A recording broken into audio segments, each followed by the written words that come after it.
विकसित भारत वाला सवाल बजट है या कुर्सी बचाने वाला बजट? देखिए, ये विकसित भारत को की और ले जाने वाला बजट है।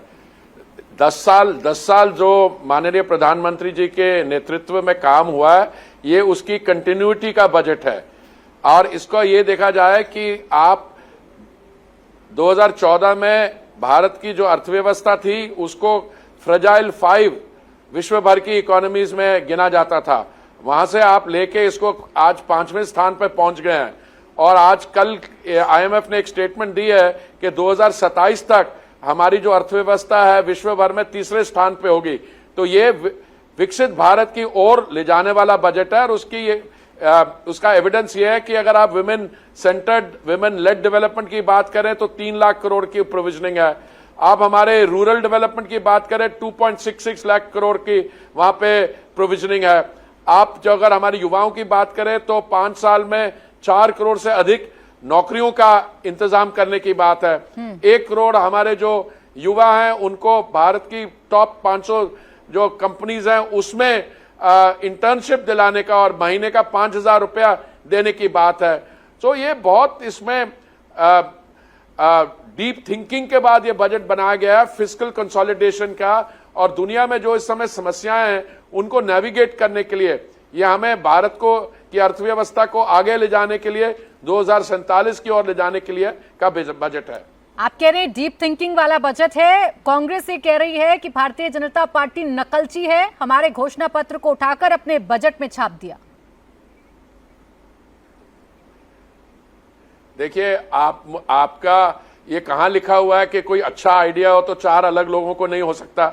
आप कांग्रेस पार्टी के नेता जो ऐसी बात करते हैं उनसे ये पूछिए कि चुनाव के दौरान आप क्या कर रहे थे। हम जब अर्थव्यवस्था की और इकोनॉमिक ग्रोथ की बात करते थे ये क्या कहते थे, हम कास्ट सेंसस कराएंगे, पता करेंगे धन और संपत्ति कहां है, फिर फटाफट उसको सब में बांट देंगे। एक इनके मेंटर हैं राहुल जी के, उनका नाम है सैम पिट्रोडा। वो तो कह रहे थे भारतीय नाम की कोई चीज नहीं है, कोई चीनी है, कोई अफगानी है, कोई कुछ है। तो ये ऐसी बातें करके ये कैसे कह सकते हैं हमारी मैनिफेस्टो में ये है वो। कंपेयर तो करिए हमने क्या कहा, उन्होंने क्या कहा।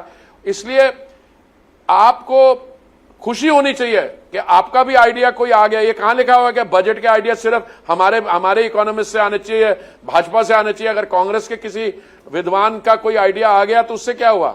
कई अच्छे आइडिया होते हैं जो उनके हमने एक्सेप्ट किए। हमें तो कोई इसमें आपत्ति नहीं है एक्सेप्ट करने में। हरदीप जी, आपने बिहार को दिल खोलकर पैसे दिए, आंध्र प्रदेश को स्पेशल पैकेज दिया। अब इस पर भी विरोधी सवाल खड़े कर रहे हैं, कह रहे हैं ये तो हॉलो प्रॉमिसेस हैं जो इन स्टेट्स के साथ किए गए। नहीं, देखिए ऐसा है कि स्टेट्स रीऑर्गेनाइजेशन एक्ट जो 2012 में जिसपे हस्ताक्षर हुए थे तो कांग्रेस पार्टी तो थी ना, तो उनको क्या इतराज है? हमने किसी एक स्टेट का नहीं किया, हमने पूर्वोदय की बात की। ईस्टर्न स्टेट्स जहां पे भी समस्याएं आई हैं, जैसे बिहार हुआ, उड़ीसा हुआ, सिक्किम हुआ और ऊपर हिमाचल भी, सबके लिए किया। अब इसमें अगर कहीं भारतीय जनता पार्टी की सरकार है या भारतीय जनता पार्टी से जुड़ी हुई सरकार है, इसमें हमें कोई प्रॉब्लम नहीं है, इनको क्यों प्रॉब्लम हो रही है? और दूसरी चीज है, अगर हम 3 लाख करोड़ अगर हम देते हैं, 3 lakh crore women lead development के लिए और 2.66 लाख करोड़, नॉट 2.66 लाख करोड़ देते हैं, तो हमारी जो महिलाएं देश भर में उनको फायदा होता है। और इनको कहिए तो एक बार बजट को अच्छी तरह पढ़ लें। जैसे वो लाल किताब को घुमाई फिरते थे और सेलोफिन का कवर नहीं उतारा, जब उन्होंने खोल के पढ़ा होगा तो उसमें कई चीजें लिखी जो इनके लिए तकलीफ देने वाली चीजें थी। अगर एक बार बजट को समझ लेंगे, उसके बाद अगर इनको कोई अंडरस्टैंडिंग में डिफिकल्टी हो तो हम उनके साथ बैठ के टेक्निकल असिस्टेंस देके उनको समझा सकते हैं कि सबका साथ का, सबके विकास का, सबके लिए बजट है, सारी स्टेट्स के लिए। नहीं, वो दबाव वाला बजट कह रहे हैं कुर्सी बचानी है, इसीलिए अपने दोनों सहयोगियों को खुश किया है बस इस सरकार ने।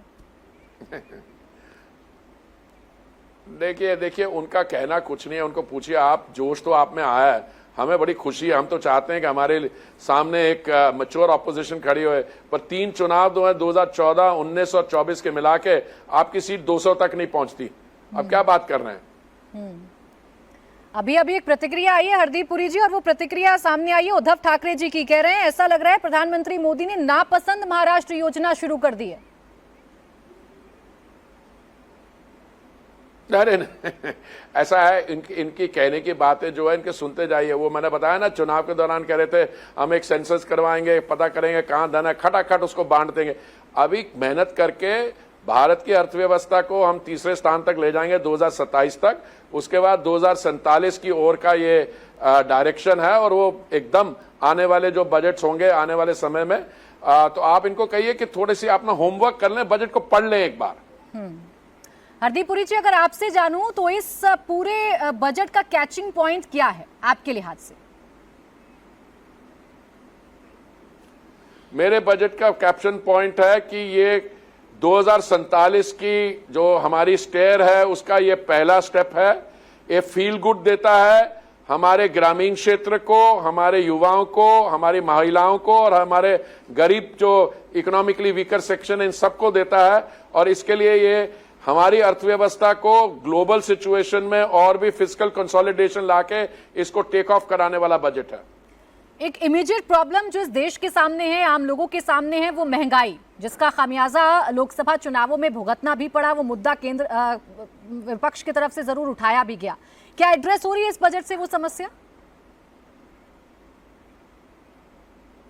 नहीं, देखिए ऐसा है, जो हमारा फिस्कल डेफिसिट है वो 5.1 से 4.89 आ गया पिछले इंटरिम बजट से। आप देखिए पेट्रोल और डीजल के दाम बाकी दुनिया में बढ़ते जा रहे हैं, यहाँ हमारे कम हुए हैं।